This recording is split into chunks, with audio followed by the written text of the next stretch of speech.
Hi friends, welcome to Jhansi home vlogs. ఈరోజు వీడియోలో తక్కువ ఆయిల్తోనే చేపల ఫ్రై అనేది ఎలా చేయాలో ఈ వీడియోలో చూపిస్తున్నాను. బయట క్రిస్పీగా లోపల సాఫ్ట్గా ఉండే చేపల ఫ్రై ఎలా చేయాలో కోనేం చేపల ఫ్రై కోసం ముందుగా బాగా క్లీన్ చేసి పెట్టుకున్న కోనేం చేప ముక్కలను తీసుకున్నానండి. నేనైతే 7 చేప ముక్కలు తీసుకున్నాను. వీటికైతే అస్సలు ముళ్ళులు ఏమి ఉండవు. ఇవి నిమ్మకాయ ఉప్పు వేసి బాగా క్లీన్ చేసి పక్కన పెట్టుకోవాలి. ఈ చేపల ఫ్రై కోసం మనం ముందుగా మసాలాను ప్రిపేర్ చేసుకోవాలి. అందుకోసం కొద్దిగా పసుపు, అలాగే రుచికి సరిపడా కారం,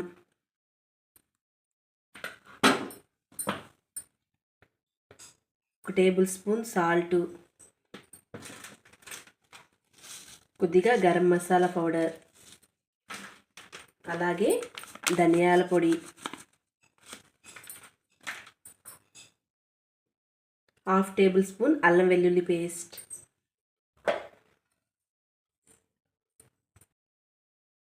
ఒక చెక్క నిమ్మరసం ఇలా స్క్వీజ్ చేసుకొని వేసుకోవాలి.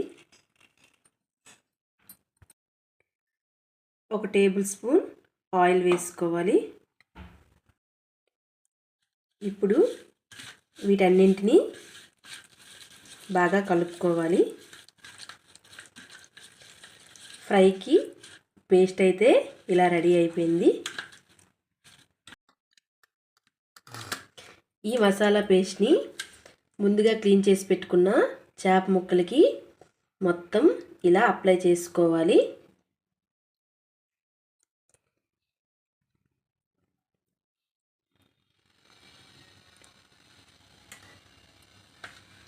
ఇలాగే పేస్ట్ అన్ని చేప ముక్కలకి మొత్తం అప్లై చేసి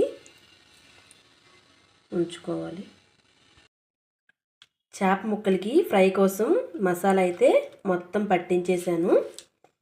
చూడండి, ఇలా మొత్తం పట్టించేశాక ఈ చేప ముక్కలకి మసాలా మొత్తం బాగా పట్టాలంటే ఒక అరగంట పాటు ఫ్రిడ్జ్లో ఉంచుకోవాలి. స్టవ్ ఆన్ చేసుకొని ప్యాన్ పెట్టుకోవాలి. ఇప్పుడు ఇందులోకి 3 టేబుల్ స్పూన్ల ఆయిల్ వేసుకోవాలి. ఈ చేపల ఫ్రైకి ఆయిల్ ఎక్కువ అవసరం లేదు. తక్కువ ఆయిల్తోనే ఎలా ఫ్రై చేయాలో ఈ వీడియోలో చూపిస్తున్నాను.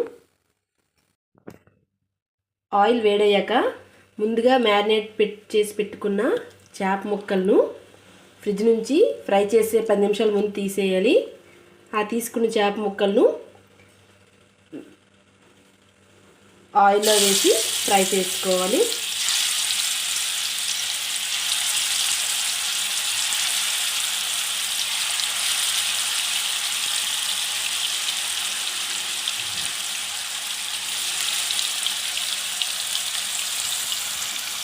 ఇప్పుడు లో ఫ్లేమ్లో ఉంచి చేపలు అనేవి ఫ్రై చేసుకోవాలి. హై ఫ్లేమ్లో అయితే కలర్ వేగంగా చేంజ్ అయిపోతాయి. చేప లోపల అయితే ఫ్రై అవ్వకుండా పచ్చిగానే ఉండిపోతుంది. అందుకే లో ఫ్లేమ్లో ఉంచుకోవాలి. ఈ చేప ముక్కలను ఆయిల్లో వేసిన వెంటనే తిప్పకూడదండి. వేసిన ఒక 5 మినిట్స్ తర్వాత చూడండి, ఇలా కాస్త కలర్ చేంజ్ అయ్యాక తిప్పుకోవాలి. ఇలా అన్ని చేప ముక్కలను మొత్తంగా ఇంకో వేరే వైపుకి తిప్పుకోవాలి.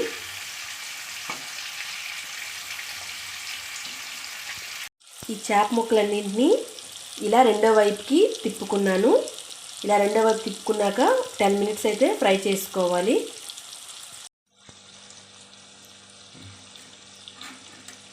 ఫిష్ ఫ్రై అయితే కంప్లీట్ అయిపోయిందండి. చూడండి, చక్కగా ఫ్రై అయిపోయాయి. ఇప్పుడు ఆయిల్ స్ట్రెయిన్ అవుట్ చేసేసి ప్లేట్లోకి తీసుకోవాలి. చాలా ఈజీ అండి, అండ్ తొందరగా కూడా అయిపోతుంది. మొత్తం చేప ముక్కలను అయితే ప్లేట్లోకి సర్వ్ చేసుకుంటున్నాను.